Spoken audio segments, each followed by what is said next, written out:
You should be watching Dr. OnionTree.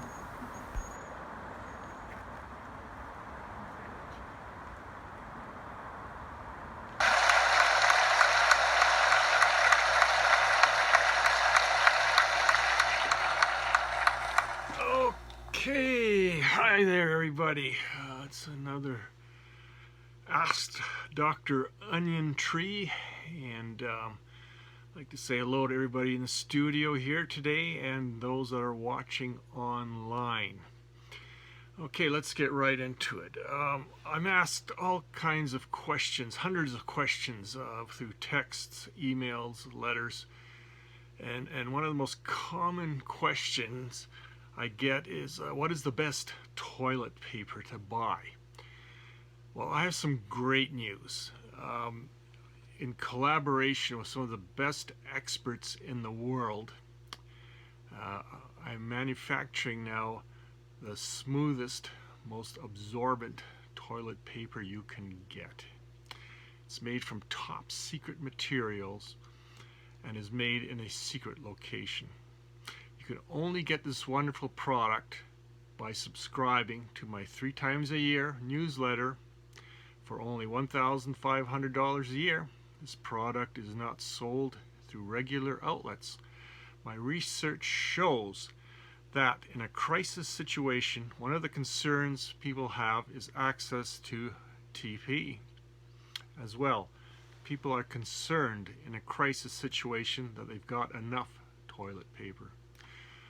Okay, as well, a number of people, including myself, suffer from acute toilet paper embarrassment. Yeah, this usually happens when carrying a large package of toilet paper through a store. You know what happens, eh? People stop and stare at you. Everybody knows what you've bought and what you're going to do with it. So to combat toilet paper embarrassment, you can only buy my product by the pallet load, and it's delivered to your home at night. A semi-tractor trailer delivers a minimum of 1 pallet per order. This ensures that no one knows what you're buying and that you have an adequate supply in a crisis situation. Okay, so here, this is the label. Dr. OnionTree's toilet paper, the best you can buy. Your bottom will thank you. Okay, this is the real deal, except no substitutes. Okay,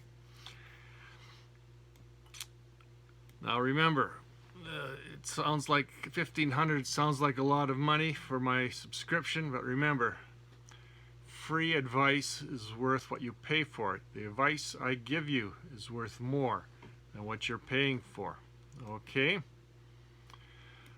Alright, I've pulled out another question here that I found interesting, and one that is rarely asked.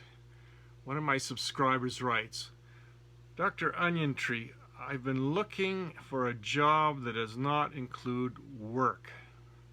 Is there such a thing? Well, I find the question fascinating and interesting. Since I was about 5 years old, I've been seeking an answer to this question myself.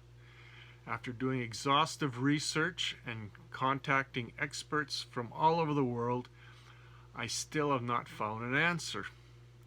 Okay, the only suggestion I have is keep buying those lottery tickets.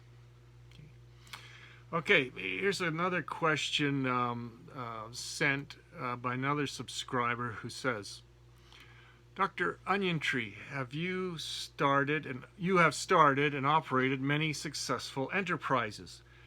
My question is, have any of your businesses failed? Okay, the short answer to that question is yes. For years, parents of bad behaving children had begged me to start a school for their darlings. Demand was so great, I started a school and charged $30,000 a month per student. And I still had a waiting list. My school was called Little Angels Reform School and went from grades 1 to 12. I secured a great 4-story old school building in an upscale neighborhood. The property was surrounded by a high chain link fence and had razor wire on top. I was very particular about the staff I hired to run this school. Well, things went well for the first week. And then the grade 3 class started to act up. They started tossing their desks out of their 4th floor window. We moved this class down to the main floor, but unfortunately all the other grades started getting in on the act and started tossing their desks out of their windows. Well, when I asked the parents for more money to fix make the repairs here, they were more than willing to pay. They just didn't want to deal with their kids. Well, next thing you know, my staff started giving me problems. My vice principal suggested that he and the other staff would be willing to work with kids after school hours in the gym on any subject. I was surprised and thrilled. Over 75% of the staff and students participated in this after-hours program. I was shocked. Well, one day after regular hours, I checked the gym to see how things were going.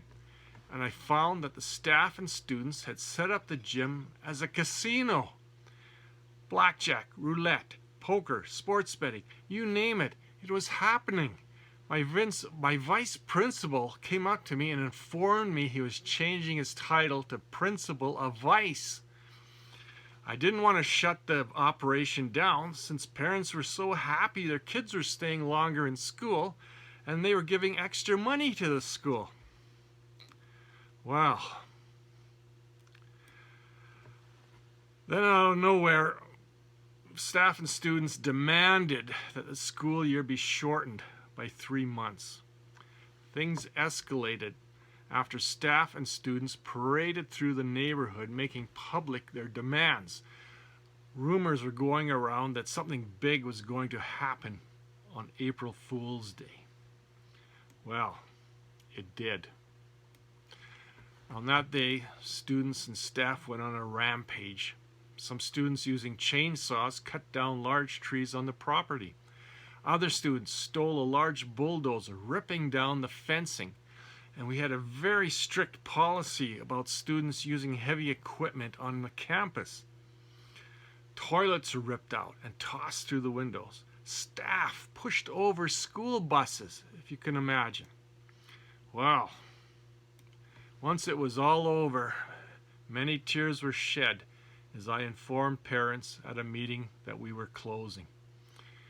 The building was beyond repair. I couldn't get another building. I couldn't get insurance.